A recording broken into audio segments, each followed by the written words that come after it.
Hello and welcome to the Smaulgld channel. I recently did an interview with Lee Argantz at the Wealth Research Group, and what you'll hear follows are some excerpts from that interview. If you want to hear the complete interview, you can head over to the Wealth Research Group YouTube channel. I'll put a link below. We discuss gold, silver, and cryptocurrency, so have a listen. Thank you. Been thinking lately about demographics, and I don't necessarily subscribe totally to the idea that demographics are destiny, and you're going to have people. I mean, one of the things that people talk about is the boomers are going to sell their stocks. They're going to sell. Who's going to buy it? Yeah, okay, that's all true, but there's a younger world out there. It may not happen maybe in the United States. The people get older. In Japan they get older, but because now borders are so widespread, assets can be bought and sold across the world. So unless the world is getting older, then I think it's less of a problem, other than it's a huge problem for pensions where you don't have enough people, because you can't count on the rest of the world to pay for your country's pension. Although issuing treasury bonds, I guess you can get away with that. But what I was thinking about in terms of demographics and why the cryptocurrencies have room to run, because I think that the millennials and younger are conditioned. They don't seem to be concerned about cashless society. They seem to think that the cryptocurrencies have value, and I think when they get a little money, either they earn it themselves or they get it as an inheritance. I think they're going to look to put their money, some of it, into cryptocurrencies and less of it into gold and silver. And I think until I tend to agree. And until they get smacked with a big loss, and we don't know when that'll happen. It may not happen for years. It may be that these cryptocurrencies continue to rise just because more and more money is attracted to the sector. And unless something happens to stop that flow, I expect them to continue to rise. Very interesting observation, Louis. What is your general stance on the broad indices in the U.S. equities? Okay, so clearly the PE ratios, the valuations don't justify either the macroeconomy. They don't justify even the individual company performance. Profits are not accelerating, but the stock prices are. The reason for all this, as you know, Leo, is there is tremendous intervention in these markets by central banks, either directly through purchasing of shares, for example, the Swiss National Bank, or via interest rate manipulation, where basically cash has to go into stocks because the bonds are just not as attractive. And what I think is happening is the stock market, S&P and so on, are no longer, we used to think, or I used to think, that eventually market forces take over and they correct these excesses. And that's definitely true with any market, except when you have such massive intervention by the central banks. They, in a sense, become guarantors of the market. Remember, we had the Greenspan put? Well, that put has probably got so much more behind it now than it did 20 years ago. And that all started back in 1987, when the stock market crashed. And unlike 1929, where then you had the stock market crash and the prices didn't come back to the former highs until the 1950s, the stock market's basically corrected in a few days. And that was part and parcel of the president's working group on the financial working group, where they put together the head of the SEC, the head of the Treasury, the head of the Fed, and the president. And they figured out that they would provide liquidity to make sure the market stays higher. And that is an asset of the United States. Has three assets. They have the dollar. They have the U.S. Treasury sales, which floats the entire economy, the U.S. economy, through deficit spending that's funded by issuing treasuries and people wanting the dollar. But the third is that stock market. It attracts foreign investment because it's considered a safe place to be. And if it corrects, it only corrects for a short period of time. And it means that more dollar-denominated assets are purchased throughout the world. And that's why the Swiss National Bank owns 1,000, some 2,200 different U.S. equity names, and they're not just the big blue chip names. They're companies that don't make any money. So basically, getting on the New York Stock Exchange or the S&P is almost like a guarantee that you're going to stay in business, because if you don't make any profit, you just do an equity offering, and that keeps you running. Look at Tesla. Tesla doesn't make any money, but they can always go back to the market and raise capital. They couldn't do that on another stock exchange. So I would like to think that the markets would take over, but I think they've taken over the markets, and normal market PE ratios don't apply as much as they used to, because there's no reason to be buying this market other than the factors that I already just mentioned. I think, Lear, they all the central banks, I don't believe in this concept of currency wars or working against each other. I think they coordinate the entire game, where it's now the United States' turn to raise rates. And what this does is it gives confidence in the entire fiat system, not just the United States. Because then when the United States starts to lower rates, maybe then it's time for the Bank of England to start raising rates. So they all manage to stay in their band where they are the game, and people are confident that this whole central banking thing works.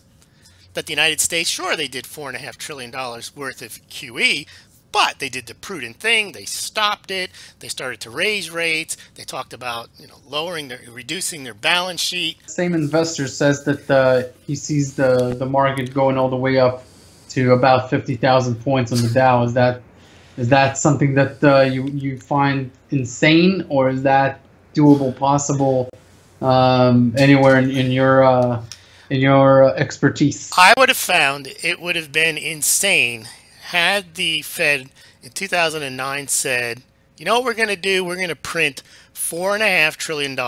Half of that's going to go towards buying from the too big to fail banks, all those mortgage-backed securities that aren't worth much anymore. And we're going to buy just about 70, 80, 90% of all of the treasuries that the U.S. government issues. Had they said that's what they were going to do, then the dollar would have collapsed. But they didn't say that. Sure. But that's what they did over 4 or 5 years. And look what happened. The dollar's stronger now than it was when they started QE.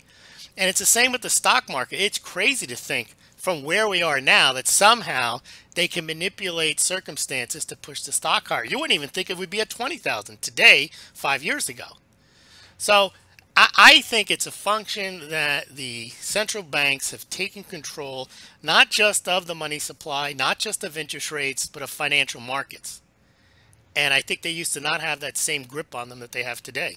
As I say, it dates back to 1987, where they decided that was an asset, that confidence in the equity markets was almost as important as confidence in the dollar. Very interesting.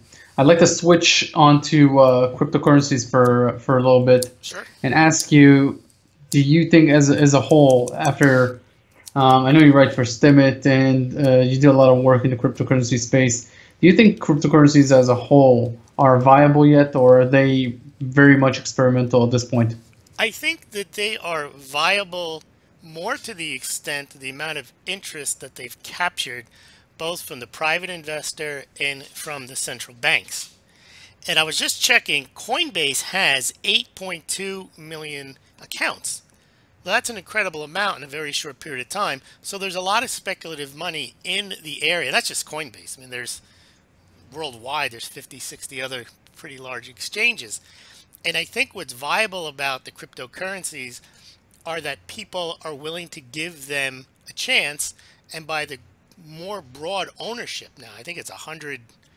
What is the value of Bitcoin is 40 billion, Ethereum like 30 billion. I think overall it's like 100 billion, which is much larger than, the annual silver mining production is less than 20 billion. So the amount of investment that's gone into cryptocurrencies may be ahead of itself in terms of what they're worth, and we can't even tell what they're worth exactly. And that's why I think it will continue, because unlike the .com, you could have foreseen a day, even during the craze, that these companies would run out of money. That's not the case with the cryptocurrencies. The more people are interested in them, maybe the higher the price goes, but they don't have to worry about a default. They don't have to worry about running out of money. They have to worry about running out of people that are interested in using them. And so far, that's not happening at all. The adoption rates are increasing and the investment rates are increasing. And I kept saying, why? Why would the man in the street want to have Bitcoin to use when dollars work fine, credit cards work fine? And then they started saying, well, it's speed and the transaction costs are lower. Well, that's no longer true. We've seen the whole Bitcoin system freeze up. What's happened with Bitcoin is, while it was designed to be a currency, and it can function as a currency, it's probably not one of the better currencies. People are buying it now as a store of value, as odd as that may sound, because Litecoin outperforms Bitcoin in terms of speed and transaction costs. And there's other coins out there that are better. Maybe privacy even? Yeah, exactly. Zcash. There are coins out there that work better than Bitcoin. The reason Bitcoin is the most expensive coin is not because it performs the best. It's because it has the largest network. It has the most developers on it, and it's perceived as a store of value. You know, it's funny. The dollar, the more they create of them, in a sense, the more users, the more people that are with the dollar, the more people have incentives to use the dollar. In a perverse way, that gives it value. Everyone says, well, Sure. there's so many dollars out there, they're becoming worthless. Actually, no, that makes them worth more in an odd way, because if everyone has dollars and everybody wants dollars, you can keep flooding the system with dollars because everyone's working for dollars. And Until the paradigm shifts. correct, Exactly. correct. And that's what it is with Bitcoin. And you may see a paradigm shift away from Bitcoin into Litecoin or some of these altcoins, or maybe no coins. Like you say, maybe the governments mandate their own blockchain currencies. And then what they say is, well, then, you know, that's like outlawing something. And we know that never works. When the government outlaws drugs, when the government outlaws alcohol, it doesn't work. People, you know, want it. And my response to that is, I think most people are not willing to become criminals just to use Bitcoin, whereas they might be willing to become criminals to use alcohol or drugs, because there's a need, there's a desire, there's an addiction for those things. If you can get along without Bitcoin, why go illegal on it? I don't see where they think somehow you're going to go underground. And if they tell the stores you can't take Bitcoin, do you think Walmart's going to run a side business accepting Bitcoin? You know, so I don't really, I think the Bitcoin people have this concept that Bitcoin is unstoppable, and there's many things that can stop it. Forget that they say the government can't control it. Well, of course they can. They can't control it to the point where if you want to do something with it, you know, you can get away with doing something, but they can shut down the exchanges. They can tell companies Heavily tax it. They could tell companies not to accept it. And then also there's hardware issues, software issues. I mean, right now, Bitcoin may, you know, have to do a fork in August. We don't know how that's all going to turn out. We don't know if people will switch to other coins. So no asset, no company is unstoppable. I think that's the Titanic mentality. A lot of people think that, you know, Bitcoin's there, it's got network effects, you know. Well, IBM used to be king of the hill, right? Netscape used to be king. A lot of things used to be king of the hill. I'm not trying to downplay Bitcoin, but what I'm trying to say is that there are innovations that can happen, and there are faults in the innovations at Bitcoin, and there's also government could try to slow it down. And they may not be able to stop it, but I don't think there's an incentive to continue in the same way there is when people would continue to get illegal drugs, illegal guns, illegal whatever it is, contraband. Bitcoin, to me, doesn't hold that allure that I think people are willing to break laws to use it, other than probably people who need to use it to break laws. The more places that a cryptocurrency is accepted, the less value it has, because it means the more places you can potentially sell it. Whereas if it's locked into a place, a coin that's not accepted anywhere, people hoard it as a store of value, which people are doing anyway now with Bitcoin. The higher the price goes, the less likely people are to part with. In fact, on my website, I used to get Bitcoin donations a couple a month, but ever since the price skyrocketed, no one sends it anymore. I think bubbles today last longer and get bigger before they burst. Sure. The dot-com bubble lasted 4 years.